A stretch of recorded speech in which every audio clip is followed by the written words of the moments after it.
mengenai program cek kesehatan gratis.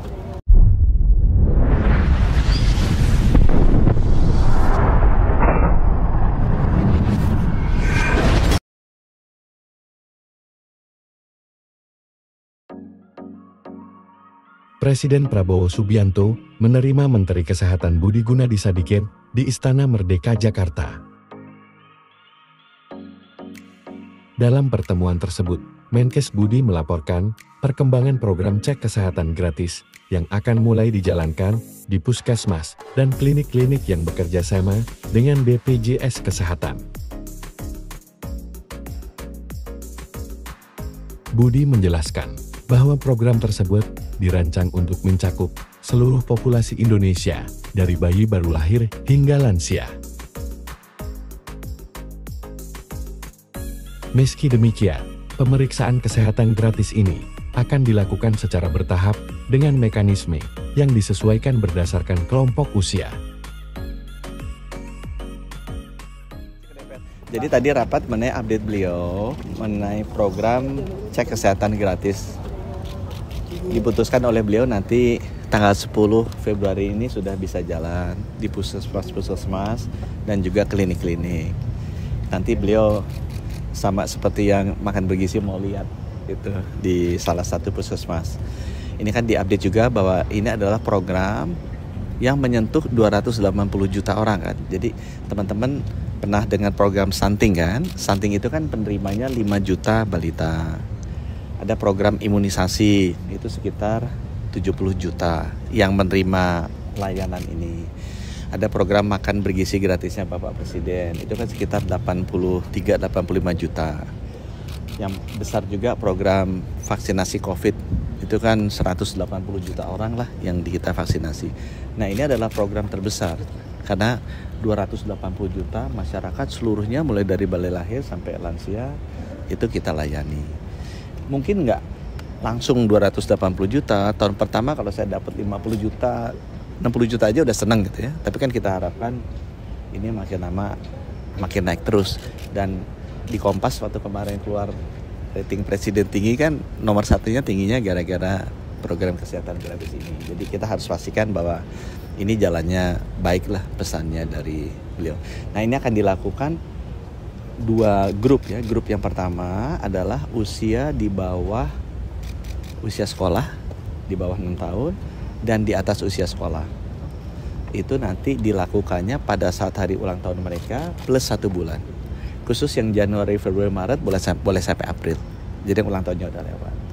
Dilakukannya di mana? Di 10.000 puskesmas dan 15.000 klinik yang sudah bekerja sama dengan BPJS.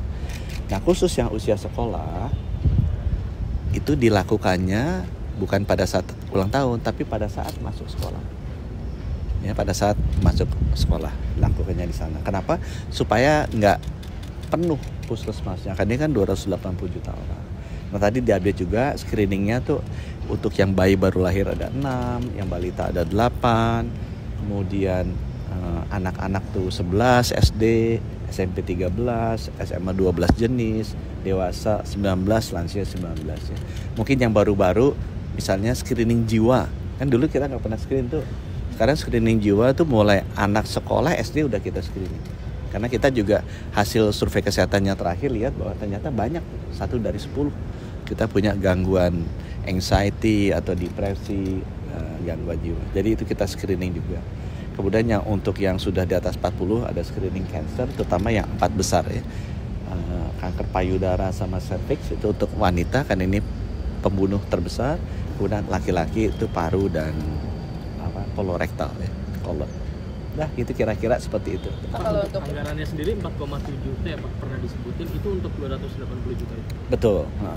Itu dari Kemenkes semua atau gimana? Ya, ada yang dari Kemenkes, ada yang kemarin ada yang dari Quick Win ditambah sama Pak Prabowo kan.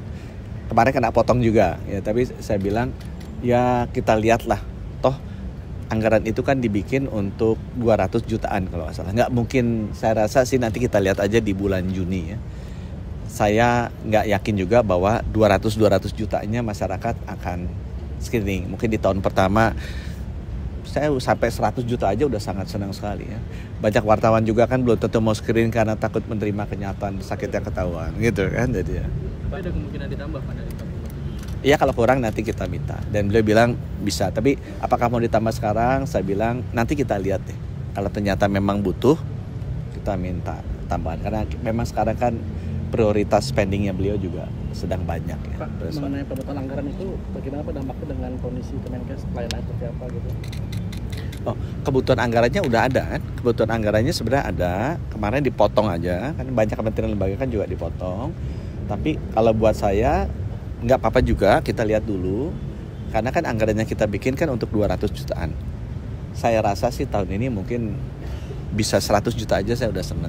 Jadi artinya kan sebenarnya 50-70% lah anggaran yang kita butuhkan gitu ya, supaya di awal tahun depan udah ada. Program selain ini apakah ada dampaknya gitu? Oh, ada dampaknya. Semuanya ada, semua kementerian ada. Menurut saya ya pemotongan anggaran ini bagus juga supaya kita lebih hemat ya. Cuma nanti kita lihat mana yang benar-benar kita bisa hemat, apa yang benar-benar mengganggu masyarakat. Saya rasa pemerintah juga tahu kok, kita nggak ingin agar layanan-layanan yang mengganggu ke masyarakat itu kepotong. Saya rasa nanti akan ada, bisa lah kita diskusi untuk menambah kalau misalnya memang ada yang sangat dibutuhkan oleh masyarakat. Pak, bidang apa yang mungkin akan terkena efisiensi, mana yang tadinya ada kegiatan yang dihilangkan atau apa? Kita yang jelas yang dipotong adalah semua yang berkaitan dengan meeting-meeting, perjalanan dinas, upacara-upacara, hari-hari perayaan, itu semua potong tuh 50%-an ya. Itu udah kita potong. Tapi sekarang karena pemotongannya cukup dalam, nah kita lagi cari lagi di mana perjalanan dinas. Kemarin mau, ya udah nih eselon 1 udah terbangnya jangan pakai bisnis kelas deh gitu kan, pakai ekonomi aja sama kayak wartawan gitu. Kalau perlu menterinya juga naiknya Citylink gitu kan, jadi nggak ada bisnis kelasnya. Kalau menterinya di ekonomi kan nggak enak yang di bisnis kelas gitu. Udah kita pakai Citylink aja biar lebih murah. Nah itu nggak apa-apa juga sih. Target pemangkasannya berapa Pak? Kemenkes ini nanti habis ini saya mesti lari ya ke DPR, mesti untuk bicara mengenai anggaran 19 triliun kita yang diminta potong. Tapi gitu untuk ya. eselon 1 ekonomi itu masih wacana Pak, belum diputusin ya? Oh, di kita sih udah tuh. Kita minta gitu. Malah kita pikir-pikir mungkin menterinya juga tuh di ini kalau yang terbangnya pendek-pendek itu ngapain juga ya. Tapi kalau terbangnya jauh ya pegel juga sih. Tapi kalau pendek-pendek kan enggak apa-apa juga. Pak, ada komen nggak Pak dari Kalau mental itu berarti sampai diagnosa Pak? Screening itu gini ya. Kalau screening kan periksa apakah ada ciri-ciri apa enggak. Sesudah sekali screening baru diagnosa. Diagnosa tuh butuh benar-benar tuh ahlinya. Kemudian nanti diobati kan, kira-kira gitu. Screening, diagnosa, obati. Nah yang dilakukan sekarang itu adalah screening ya, bukan diagnosa. Nah, untuk jadi diagnosa itu kita bilang sebaiknya udah BPJS supaya nanti bisa di cover dengan perawatan BPJS. Yang dilakukan sekarang screening. Sama kayak darah gitu kan, darah di screening. Misalnya gula darahnya di atas 200. Nah itu mesti didiagnosa. Kenapa sih gula darahnya tinggi? Ini kan perlu dokter. Habis itu kan dikasih obat. Nah itu tahapan berikutnya. Yang kita lakukan ini adalah benar-benar screening di awal. Karena dengan screening ini kita tahu kalau ada potensi tidak sehatnya dan kita bisa tangani lebih cepat dan tangani lebih dini. Itu lebih murah juga. Ya. Untuk kesehatan mental berarti screening satu kali screening itu bisa kelihatan semua ya Pak? Bisa kelihatan. Oh ini kira-kira wartawan ini stres apa enggak gitu kan, anxiety apa enggak gitu. Tanggal 10 nanti Nanti Pak Prabowo yang langsung meresmikan? Enggak, ya sama kan. Prinsipnya kan kita enggak mau bikin acara-acara. Jadi enggak dalam bentuk acara ya, kita luncurkan aja. Kita koordinasi dengan Pak Mendagri, dengan seluruh gubernur, bupati, wali kota, kepala dinas kesehatan. Jadi kita jalan. Mungkin Pak Prabowo nanti kayak yang sekolah tuh dia nengokin lah. Ya, daerah-daerah soal BPJS yang BPJS mengalami klaim. Nah ini Pak, Ya, dikit Pak. Itu BPJS, saya udah bilang ke Bapak. Kalau hitung-hitungan kami sama Ibu Menkyu, 2025 harusnya aman. Di 2026 kemungkinan masih ada adjustment dari tarifnya, dan saya minta waktu ke beliau nanti kalau hitung-hitungannya sudah pas mau menghadap dengan Ibu Menteri Keuangan untuk menjelaskan. Ada penyesuaian tarif nggak? Rencananya Di 2026 itu ya Pak? 2026. Tapi mesti itu sedang dikerjakan dengan Kementerian Keuangan, BPJS dan Kementerian Perkiraan Kesehatan. naiknya Pak berapa persen? Belum ada angkanya. Makanya masih ngadep beliau. Tapi udah dikasih waktunya nanti aku sama Bu Ani. Untuk penyesuaian